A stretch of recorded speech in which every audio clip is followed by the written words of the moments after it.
Je m'appelle Steve Gadette. Mes amis m'appellent aussi Fola. Je suis originaire, on va dire, de la Guadeloupe. J'ai grandi là-bas. Je suis né en France. Passé toute mon adolescence en Guadeloupe jusqu'après le bac. Et je suis venu en Martinique après pendant environ 6 ans. Ensuite, j'ai vécu en Jamaïque pendant 1 an. Je suis rentré au pays encore. Passé quelques années. Ensuite, je suis venu en Martinique.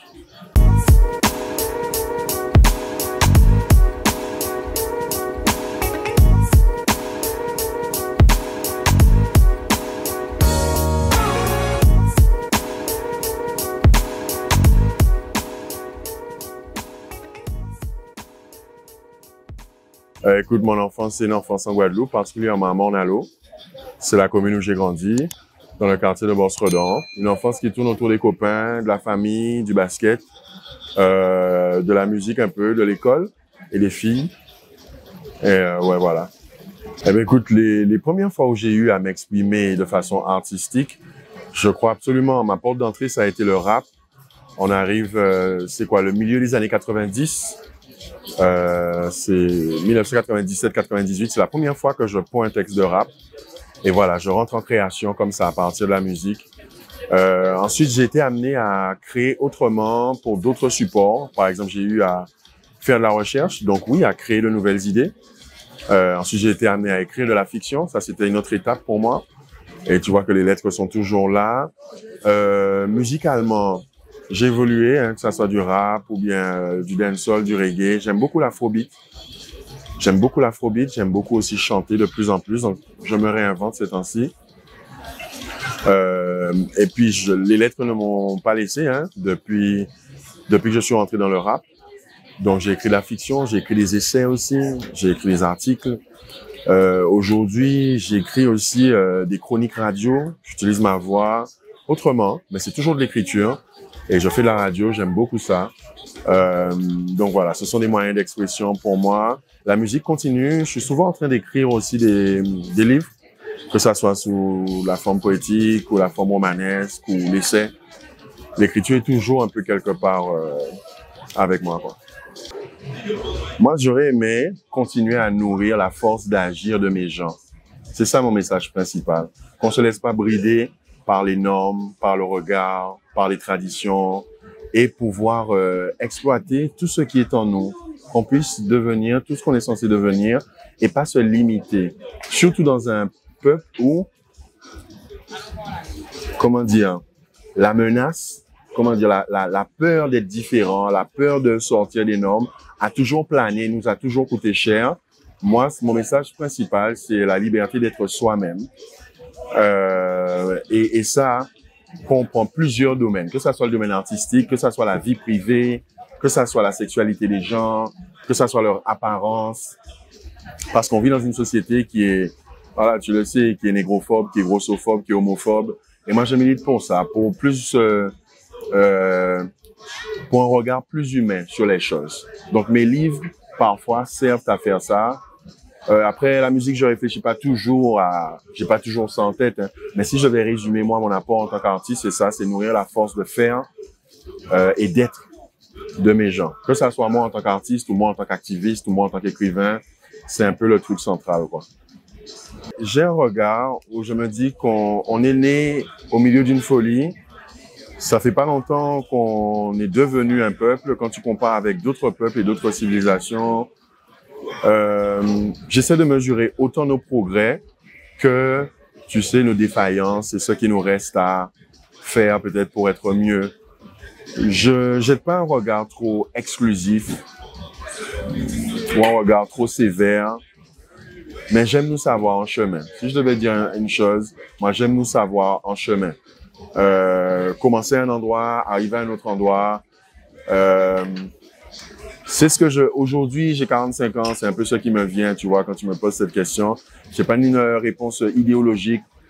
Je suis pas dans les il faut, etc. J'ai été au milieu de pas mal d'actions ces dernières années. Et ce que je vois, c'est qu'il y a plein de possibilités.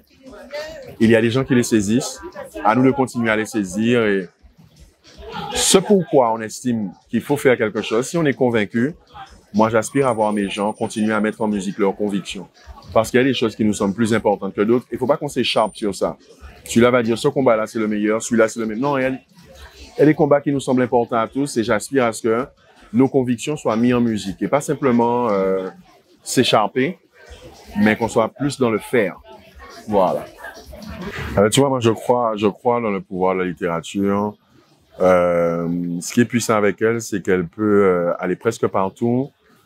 Elle peut contenir plusieurs types de vécus, plusieurs types d'expériences qui résonnent avec des gens tellement différents. Je vois sa puissance lorsque je discute avec des gens qui me disent, ben, tel livre, pas obligatoirement les miens, hein, mais tel livre leur a fait penser différemment, leur a fait voir certaines choses différemment. Je vois sa puissance quand, par exemple, je vais en prison et je vois ce que les livres font aux personnes détenues en prison. Pas seulement le côté évasion, hein, mais surtout aussi le côté introspection, ce que ça fait, comment est-ce que ça change les gens de l'intérieur, tu vois. Donc, je vois sa puissance et j'y crois. Et puis moi, en tant qu'écrivain, hein, c'est une façon aussi de poser ma parole dans le pays, quoi. Dans le pays et puis même à travers la diaspora, c'est une façon de poser ma parole, de croire que ce que j'ai à partager est suffisamment important pour le proposer aux gens, quoi. Et ce qui est beau, c'est que des fois, quand tu vas à la rencontre des gens pour parler de certains livres, tu te rends compte en fait que tu n'es pas seul, quoi. Et les gens se rendent compte que les réflexions qu'on peut avoir, ils sont pas seuls. Et ça génère, c'est un pouvoir. Hein. Voilà, ça donne encore plus de force d'être et plus de force d'agir. Et je crois que c'est de ce dont on a besoin. Nourrir notre liberté, tu vois, d'être et d'entreprendre et de faire. Donc ouais, frère, je pourrais te donner encore plein d'autres anecdotes de gens avec qui j'échange sur les livres. Et comment ça va? Ça va? Bonne journée. Ok. Yes, à bientôt. Où j'échange avec les gens et que ça soit des couples, que ça soit de grandes personnes. J'ai des discussions avec des jeunes hommes qui m'ont dit, par exemple, il y a des livres que j'avais écrits sur la vie de couple. Non pas que je me vois comme un apôtre de ça, hein, mais j'ai osé en parler. Il y a des jeunes hommes de 25 ans, des jeunes hommes de 26 ans qui m'ont dit, ça a changé ma façon de voir les choses, quoi. C'est des expériences comme ça où des gens en prison qui vous envoient des photos ou qui vous envoient des lettres pour dire voilà, j'ai lu tel livre, ça m'a vraiment bouleversé, ça m'a aidé dans tel et tel aspect, sans misérabilisme bien sûr, hein, sans misérabilisme. Et donc ce genre de rencontre magique, ce genre de témoignage-là, ça me donne bon espoir que ça sert à quelque chose tout ça, tu vois. Alors ici, on est à la rue de la République, à Fort-de-France, au centre-ville. C'est un lieu emblématique pour la littérature martiniquaise parce qu'on est devant l'ancienne librairie Alexandre. C'est une librairie qui a ouvert au début du XXe siècle, dans les années 1910-1915. Et malheureusement, elle a fermé environ un siècle plus tard. Bon, pour des raisons qui sont très malheureuses, hein, mais je le dirais, c'est parce qu'elle avait beaucoup d'ardoises dans des mairies. Les gens qui l'ont pas payé. Donc, entre ça, plus la conjoncture, etc., ça les a tués. Mais c'est une librairie qui a éduqué des générations de Martiniquais qui sont venus acheter leurs livres d'école ici. Donc, la librairie est fermée, mais son esprit, c'est-à-dire la culture au service de l'éducation, au service de l'empouvoirment des gens, c'est le même esprit qu'on a. Donc, c'est pour ça que j'ai voulu venir devant ce bâtiment emblématique pour continuer un peu à faire vivre l'esprit de cette librairie. Secrètement, on espère qu'elle ressuscite. Mais il nous faut une part d'utopie, il faut arriver à des trucs presque impossibles. Mais c'est ça l'esprit. Et c'est vraiment ce qui se passe. C'est vraiment un carrefour où on n'est pas dans une dynamique élitiste autour de la culture et de la littérature. On est vraiment dans la rue, au contact des gens. Et moi, j'aime beaucoup ce métier-là de bouquiniste. Il me fascine quand je voyage, quand je vais au Sénégal, quand je vais à New York. Il me fascine vraiment. Et pouvoir le faire ici, pour moi, c'est fort. Et c'est aussi une façon de ne pas rester là à attendre. C'est toute cette démarche dont je te parle, d'être autonome et de tester de petites expériences comme ça, d'autonomie. On n'est pas là à attendre un budget ou un papier, tu vois. Et ça, on le retranscrit dans d'autres façons de faire. Et jusqu'à maintenant, ça a été une expérience riche. Voilà, on a gagné de l'argent. On n'en gagne pas beaucoup à chaque fois, mais c'est un argent qui nous permet de faire autre chose. Et les rencontres qu'on fait sont extraordinaires. On permet aussi à des écrivains, des écrivaines de venir et de signer leurs livres là. Et on a fait de merveilleuses expériences jusqu'à maintenant. Et ça, c'est beau, quoi. C'est encourageant. ça rajoute du bonheur dans mes poches. Aujourd'hui, on fait une bouquinerie spéciale jeunesse pour les enfants et les adolescents. C'est une bouquinerie qu'on a choisi de faire avec une sœur et une amie qui, elle aussi, a mené une belle expérience dans le milieu du livre. Sa librairie s'appelle La Boîte à Plumes. C'est ça sa démarche. C'est une démarche autour non seulement des livres, mais autour de la lecture aussi, particulièrement en direction des plus jeunes. Donc, on a voulu collaborer avec elle. Qu'elle soit avec nous sur ce stand-là, c'est une aventure qu'elle a menée de front, mais c'est une aventure qui se termine. Voilà, elle passe à autre chose. Elle est allée au bout de cette aventure. Ça a fédéré beaucoup de gens. Il y a eu des moments extraordinaires, mais je crois que l'expérience s'arrête pour elle. Et ça me fait plaisir qu'elle ait accepté de venir comme ça dans la rue avec nous, vivre ce moment-là, quoi. Et pour moi, c'est symbolique, c'est ça. C'est mettre tête en bon, c'est le chapeau d'Hélène. Bon, j'ai fait tout biter ensemble, hein. Mais là, on va nous payer. Nous, quand check nous connaître nous sommes même fréquence là. Et nous, peut travailler ensemble. Ça peut arriver que nous pas d'accord sur tout biter, hein. Mais sans aimer, c'est que nous capables de descendre sur un chantier à payer ensemble. Elle fait porter mon un petit moment. L'avenir, je le vois toujours en m'exprimant. Je le vois toujours autour des livres, la bouquinerie. Tant que je suis en Martinique, j'aimerais continuer cette expérience. Je le vois toujours dans le passage, la transmission. C'est quelque chose qui m'anime beaucoup. Donc, je suis enseignant-chercheur et ça continue à l'université. Ça me plaît. Écoute, d'un point de vue littéraire, j'espère continuer à produire d'autres choses. La radio, j'espère la continuer. J'ai une chronique littéraire à la radio qui me plaît beaucoup. Hello! Hey! Ça va? Ah oui, super. Ça va bien? OK. J'espère, continuer ces expériences. J'aspire, pourquoi pas, dans un moyen futur, à pourquoi pas voir autre chose, évoluer dans un autre contexte, peut-être plus grand, avec d'autres expériences à vivre, tu vois. Et puis d'un point de vue personnel, continuer à vivre des moments heureux, quoi. Avec les miens, avec les gens que j'aime, je dois vivre de bons moments, me créer de belles expériences, sans attendre que la vie soit favorable ou d'accord, quoi. La société antillaise, on sait qu'elle est grossophobe, c'est-à-dire qu'elle a une vision particulière des personnes grosses, qu'elle est aussi négrophobe. Elle ne le reconnaît peut-être pas, mais l'inconscient collectif est négrophobe. Et notre société aussi est homophobe.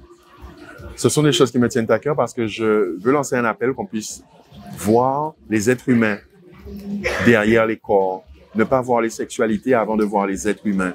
S'il y a quelque chose qui me tient à cœur, c'est ça, qu'il y ait plus de tolérance par rapport à la différence. La différence n'est pas une menace pour nous. Tant qu'on arrive à respirer, notre cœur bat normalement, autour de la différence, ça va, tout va bien se passer. Donc, c'est cet appel-là que j'aurais lancé. Plus de tolérance devant la différence. Même les personnes aussi en situation de handicap. Ça me sensibilise de plus en plus ces dernières années. Vraiment. L'amour, pour moi, je le prends dans une signification vraiment plus large. Pendant un temps, j'étais un chrétien évangélique zélé. Tu vois, mais j'ai quitté ce mouvement justement à cause du manque de tolérance et à cause du manque d'appui à certains endroits sur la vie intellectuelle, sur la vie des idées, sur la contradiction. Donc, aujourd'hui, je vis ma spiritualité vraiment de façon très différente. Et donc, mon amour n'est pas exclusif, mon amour est inclusif, quoi. Sans être un amour niais. C'est un amour qui sait donner des limites aux gens s'ils en enfreignent. Tu vois, c'est pas un amour tébé où on est obligé d'être gentil avec les gens à chaque fois. Tu vois. Donc, je dirais que je le définis pour quelque chose qui englobe un peu plus, pas seulement les gens qui ont ma couleur de peau, ou bien les gens qui votent comme moi, tu vois. J'essaie de le rendre un petit peu plus universel, sans nier l'évidence politique qu'il y a des problèmes avec, certaines questions. Que la question raciale, elle est réelle, tu vois. Je peux vraiment pas un schtroumpf, hein. Je te parle, tu me parles d'amour. Comment est-ce que je vois ça? J'aime bien la citation de Martin Luther King qui dit que l'amour en privé, tu vois, c'est de la tendresse, mais l'amour en public s'appelle justice, tu vois. Donc, j'essaie de penser ça de façon vraiment très philosophique, quoi. Et pas de façon simpliste parce qu'on est dans un monde complexe, tu vois. Et puis, un amour aussi qui est moins régi. Je pense l'amour entre personnes, hein, je pense l'amour qui est moins régi par des normes culturelles ou religieuses. Je suis pour un amour ou des relations entre des personnes qui sont consentantes et d'accord à partir du moment où elles ne violent pas leur conscience, tu vois. Je vois ça de façon plus large maintenant. Il y a des choses que j'ai lues qui m'ont donné la force de faire certaines choses. Il y a des fois où je suis allé dans la rue, il y a des fois où j'ai mis en place certaines manifestations parce que j'avais lu des choses. Donc, tu vois, ça m'a poussé à l'action. D'autres fois, ça m'a poussé à l'introspection, à mieux me connaître et donc à mieux m'assumer. Ça m'a donné de la confiance, tu vois, en moi aussi. Ça m'a aidé aussi à déchiffrer certaines choses, à me sentir un petit peu plus intelligent. Dans le sens vraiment premier, être capable de comprendre, tu vois. Ça m'a aidé aussi à faire du lien avec des gens. C'est grâce à la littérature que je suis allé en prison, tu vois, où j'ai mené des ateliers d'écriture en prison, où j'ai été parler de mes livres en prison. Ça m'a fait voyager. J'ai été invité dans plusieurs pays par rapport à ça. Donc, c'est vraiment quelque chose qui a enrichi ma vie. Et j'aime à l'appeler un porteur d'espoir pour moi. Tu vois, tant que j'ai quelque chose un monde à découvrir à travers la lecture, si c'est pas un voyage, si j'ai de l'argent, c'est le voyage, tu vois. Mais si j'ai pas beaucoup d'argent, c'est la lecture. Tant que j'ai des mondes à découvrir, pour moi, c'est des porteurs de bonheur. Il y a quelque chose qui m'attend, là, tu vois, au coin de la journée, pour me faire, je sais pas, pour m'enrichir, quoi.